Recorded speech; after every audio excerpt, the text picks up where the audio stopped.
السلام عليكم walaalahayga qaaliga ah waxaad ka codsanayaa laagta sheertii subscribe-tina naga hilmaamina inta hore noola joogtana aad ay u mahadsantihiin kusoo dhawaada sheekaan caadi ahayn beri baa waxaa jiray nin boqor ah waxaana u joogay 12 gabdhood oo midba midda kale ka qurux badan tahay boqorka muusan jecleen gabdhihiisa inay banaanka u baxaan wuxuuna jeclaa mar walba inay guriga u joogaan guriga ayuu wuxuu ku bari jiray sida dharka loo tolo balse ayaga maysan ku raacsaneen waxayna jeclaayeen ciyaarta kulligood waa ay qurux badnaayeen waxayna ahaayeen gabdho wada qaangaar ah mar walbana wuxuu ka fikiri jiray guurkooda aabahoodna wuxuu necbaa gabdhihiisa inay daasiga bartaan boqorka wuxuu si qaas u necbaa ilmihiisa inay bartaan daansiga marna uma ogolaan jirin inay bartaan balse ayaga waa ay jeclaayeen shaqaalaha mid ka mid ah ayaa kob ka soo qaaday gabdhaha qolkooda aabihii ayaa yiri maxay tahay kobtaan sidee u taalo waxay dhaheen aabaadii soo nama dhihin sida waxa loo talo barta kobtaan waan ku barbaranay boqorkii waa uu fahmay gabdhihiisa inay wax ka qarinayaan habeen walbana guriga asiga ayaa xiri jiray balse subaxii markii la gaaray wuxuu arkay kobo aad u fara badan oo dhulka yaala weliba ay jajabsan yihiin gabdhihii ayuu ka kiciyey wuxuuna yiri kobahan maxay tahay sidai u yaalaan mid ka mid ayaa tiri aabba annaga sidee u baxnaa adiga soo albaabka sooma xirin annagana qolkeena ayaan ku jirnay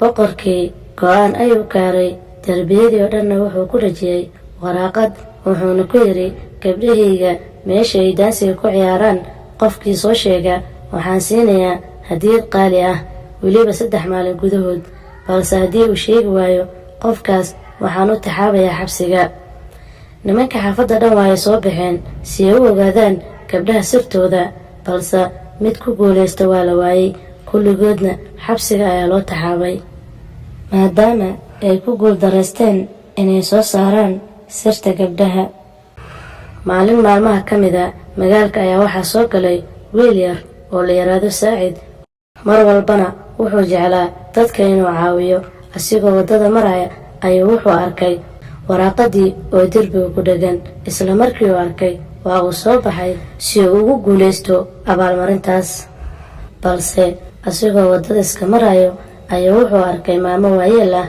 oo niman laadeerina soo ciirsanayaan nimankii ayuu la dagaalay kadibna geed ayuu ka xirxiray duqdii ayuu ku yiri how rootigan qaado waxay ku tiri aad ay u maasan tahay balse ma aqaan waxaan ku siiyo waxa uu ku yiri dhib ma lahan waxay tiri ma ku weydii karaa meesha u socoto waxa uu ku yiri waxaan u socdaa guriga boqorka duqdii way sheegay hal mar ayay wuxuu isku bedeshay gabadh yar oo aad u qurux badan nimankiina xariga way ka sii daysay wiilkii waa uu ka yaabay maamadii way sheegay sida isku bedeshay waxay ku tiri waa adiga kaliya qofkii isku day inuu badbaadiyo waxaan rabaa inaan ku siiyo sir aad ugu guulaysan kartid gabdhahaas maxaa yeelay aad ay u dhib badan yihiin waxaan ku siinayaa maradan waxaana isticmaalaysaa markii aad u baahato midda kale waxaan kaaga digayaa gabdhahaas waxa ay ku siiyaan inaadan isku cunin maxaa yeelay shirqoolkooda ayaa badan wiilkii waa uu ka ogolaaday wuxuuna yiri aad ayaa u mahadsan tahay balse isla markii meesha waa ay ka dhaqaaqday wiilkiina waa uu soo baxay gurigii ayuu yimid waxa uu isku dayay gabdhihii inuu salaamo balse waa ay ka qaadi waayeen midii ugu yareed waa ay salaantay waxayna ku tiri sidee tahay waa fiicana ayuu ku yiri gabadhii ugu yareedna waa uu ka helay wiilkii Saacid ahaa labadoodii sheeko ayaa dhex martay dadka kalena way iskaga soo dhawaadeen maalin walbana waa ay sheekaysan jireen haddii ay jaanis isku helaan waxa uu sheekayn jiray waxyaabaha banaanka ka dhaca maxaa yeelay gabdhahan aabbahood uma uusan ogoleen inay banaanka aadaan labadii habeen ee ugu horreysay saacid wax muusan ka ogaanin, maxaa yeelay waxay sii jirtay galaas caano ah oo lagu soo qasay kaniin hurdo. habeen walbana waa uu cabi jiray, gacanteeda ayaynu ku sii jirtay. saacid gabadha muusan ka shakin, maxaa yeelay jaceyl ayuu u qaaday, wuxuuna isir waa gabar wanaagsan. gabadhiina iyadoo ka naxaysa ayay siinaysay, maxaa yeelay gabdhaha walaalaheed ayaa ku qasbayay. maalintii saddexaad ee ugu dambaysay, boqorka ayaa u yimid wiilkii ayuuna hurdada ka kiciyey, wuxuuna xusuusiyey inay maanta tahay maalintii ugu dambaysay.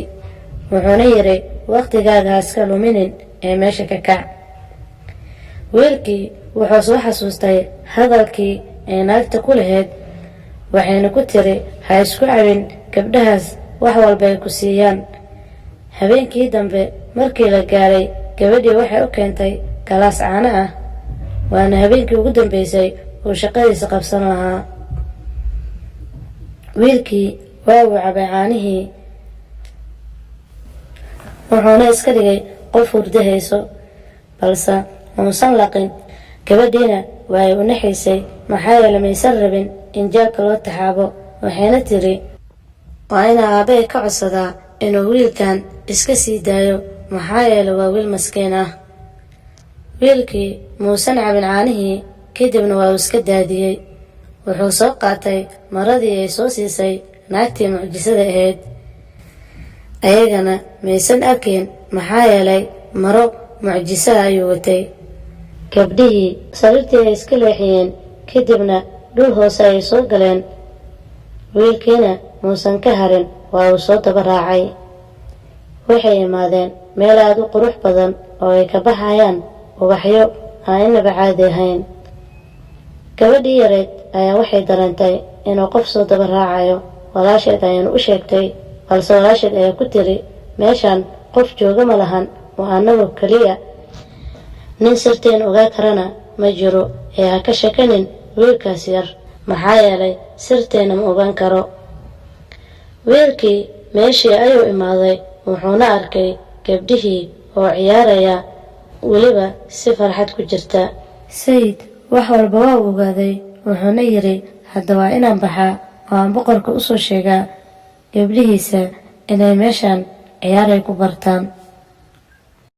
gabdhihii wakhtigii markuu u dhammaaday, waxay isku dayeen inay xaafadda soo aadaan. wiilkiina waa uu ka soo hormaray, maxaa yeelay waxay ka cabsanayeen aabbahood sirtooda inuu ogaado. wiilkii maradii ayuu iska dhigay, waana uu seexday. kadibna xuuro ayuu bilaabay, gabdhihiina inuu hurdayay u malaynayeen. gabadhii ugu weyneed ayaa tiri, ha ka walwalin, wiilkan wuu hurdayaa. subaxii markii la gaaray, wiilkii boqorka ayuu u yimid, waana uu salaamay. boqorkii ayaa ku dhahay, maanta waa maalintii kugu dambaysay ee maxaa haysaa. gabdhihii waa ay ku qosleen, waxayna dhaheen, kan wuxuu og yahay, niman fara badan ayaa hore u soo sirnay, qof sirteena ogaa karana ma jiro. wiilkii wuxuu yidhi, soo baxi soo raac, aniga ayaa jawaabtaada ku haayo. sariirtii ayuu meeshii ka leexiyey. sidaas ayaanu ku soo galay beertii quruxda badneed iyo meeshii ay ku ciyaari jireen daansiga. wiilkii ayaa ku yidhi, gabdhahaada mar walba meeshan ayay ku ciyaaraan, waanay kaa qarin jireen. gabdhihii marka sirtooda la ogaaday, aabbahood wax walba ay u sheegeen, waxayna dhaheen, aabba naga raali noqo, meeshan waan isaga ciyaar baranaynay, maxaa yeelay adiga ayaa bannaanka noo diiday. meeshaana hooyadeen ayaa nagala ballantay oo nagu dhahday, haddii aa u baahan tihiin meel aa ku ciyaartaan, waa inaa meeshan imaadaan, kadibna aa ku baashaashaan. riyadii hooyadeen ayaan rumaynaynay, sidaas ayaan halkan ku imaanay. boqorkii hadal gabdhihiisa markii uu dhegaystay, wuxuu go'aansaday inuu u oggolaaday gabdhihiisa.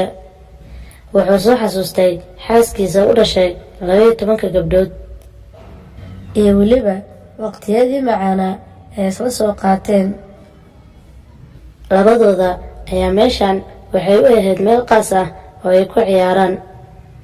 xaaskiisana waxay baran jirtay ciyaarta, balse maalin maalmaha ka mida ayay buurta ka dhacday.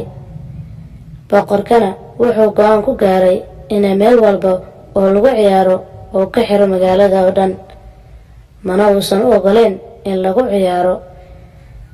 balse gabdhihiisa maadaama ay ka codsadeen waa uu oggolaaday. boqorkiina sidaas ayuu ku fasaxay in qof walba waxay jeceshahay ay barato. nasiib wanaag, wiilkii Saacid ahaa iyo gabadhii ugu yarayd gabdhaha waa ay isjeclaadeen, kadibna labadoodii sidaas ayaa aroos loogu dhigay, weliba aroos caalami ah. sheekadiina intaa ayay ku dhammaatay.